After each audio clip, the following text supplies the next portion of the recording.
When you picture a high-stakes heist, you imagine gold vaults, glittering diamonds, or armored cars bursting with cash. You see shadowy figures in black laser grids and silent, clockwork-perfect plans. But what if I told you that one of the boldest and most lucrative heists in history didn't target any of that? What if it targeted something sweeter, stickier, and uniquely Canadian? This is the story of how a small crew of insiders exploited a fatal flaw in a global strategic reserve to siphon off nearly $18 million worth of maple syrup. It sounds like a punchline, but the money was deadly serious, the crime was ingeniously deceptive, and the fallout shook an entire industry. This is the story of how they turned a breakfast topping into a criminal fortune. To understand how a condiment could be worth millions, you first have to enter the strange world of the Quebec maple syrup industry. Here, maple syrup isn't just a food, it's a cultural icon, a source of national pride, and a commodity so precious it's controlled by a powerful and controversial organization, the Federation of Quebec Maple Syrup Producers, or FPAQ. Think of the FPAQ as the OPEC of maple syrup. It's a government-sanctioned cartel that dictates exactly how much syrup the thousands of producers can make and sell each year, fixing the prices. The goal was to protect farmers from price drops, but it created immense tension. Many producers felt strangled by the FPAQ's iron grip, forced to sell their product to the Federation at a set price. This simmering resentment was a key ingredient in the crime to come. To control the global supply, the FPAQ established a strategic reserve, a colossal stockpile of surplus syrup. In massive, unassuming warehouses across Quebec, they stored millions of pounds of liquid gold in plain white barrels. This was a buffer against bad harvests.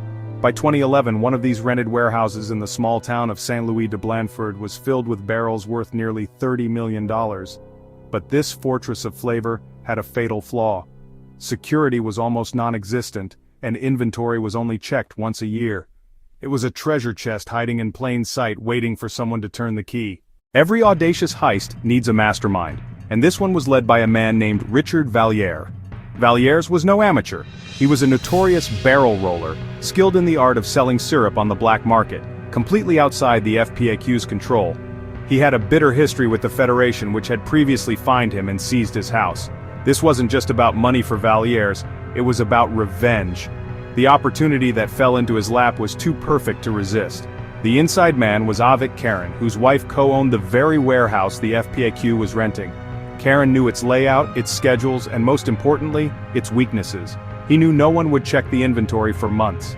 He approached Valliere, and together, they devised a plan of breathtaking simplicity and audacity. They wouldn't smash and grab. They would conduct a phantom theft, a slow, methodical drain that would last nearly a year.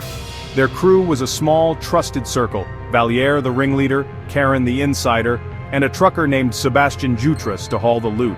Even Valliere's father, Raymond, was brought in to help. The plan was diabolically clever. Karen would grant them access to the warehouse after hours. They would load barrels onto a truck and transport them to a secluded sugar shack.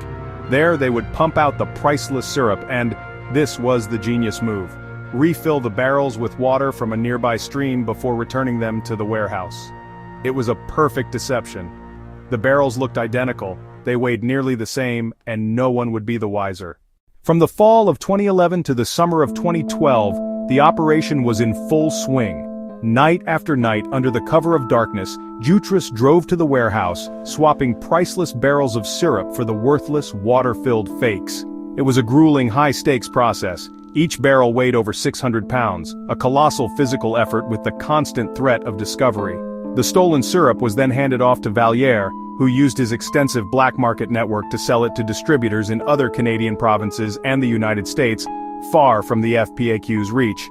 The money flowed in, a torrent of cash that reached into the millions. But as the months went by, the crew grew arrogant. The careful work of refilling barrels with water became a tedious chore. Sometimes they didn't even bother, returning barrels completely empty. They grew so bold they started bringing tanker trucks to siphon syrup directly inside the reserve itself. They believed they were invincible. As Valliere later admitted, "I thought I was superior or more intelligent than others. I told myself I'd never get caught." In total, they plundered the contents of over 9,500 barrels, nearly 3,000 tons of syrup, worth an estimated $18.7 million. It had become one of the most profitable heists in the nation's history. The entire scheme finally unraveled in July 2012 during the FPAQ's annual inventory check. An inspector named Michel Gauvreau was performing the routine task of climbing across the towering stacks of barrels. As he shifted his weight onto one, he nearly fell. A 600-pound barrel should have been immovable, but this one was dangerously light. Confused, he tried another. It was also light. He pried one open and stared into a void. It was completely empty.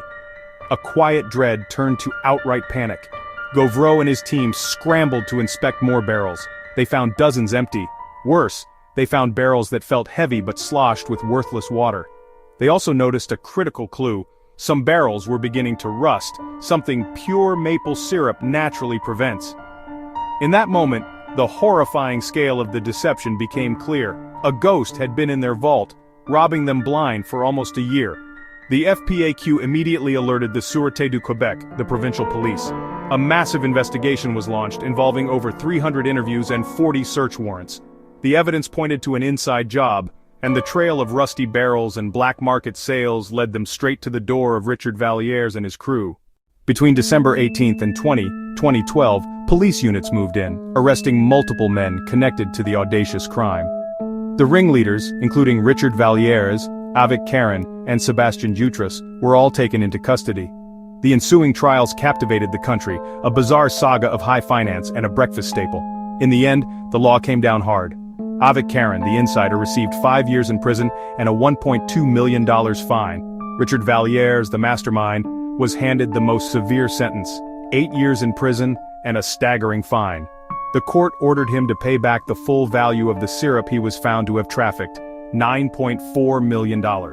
When a lower court tried to reduce the penalty, the Supreme Court of Canada reinstated the massive fine, sending a clear message: crime will not pay. Of the nearly 3,000 tons of stolen syrup, authorities recovered only about 450 tons. The rest had already been sold and poured over countless breakfasts across North America. Richard Vallières was eventually granted day parole in early 2022, after stating he was motivated by both greed and revenge. The Great Canadian Maple Syrup Heist is a legendary story of criminal genius. It was a crime born from a perfect storm of simmering resentment, immense opportunity, and the strange economics of a powerful cartel. It proved that a fortune could be stolen not from a bank vault, but from an ordinary warehouse filled with a beloved food. What do you think was the most brilliant part of the plan, or their single biggest mistake? Let us know in the comments below. The FPAQ has since moved its strategic reserve to a new hyper-secure facility, ensuring a heist on this scale is unlikely to happen again. But the case remains a uniquely fascinating chapter in the annals of crime, a reminder that a determined thief can find a fortune in the most unexpected of places. It was a crime that was sticky in every sense of the word.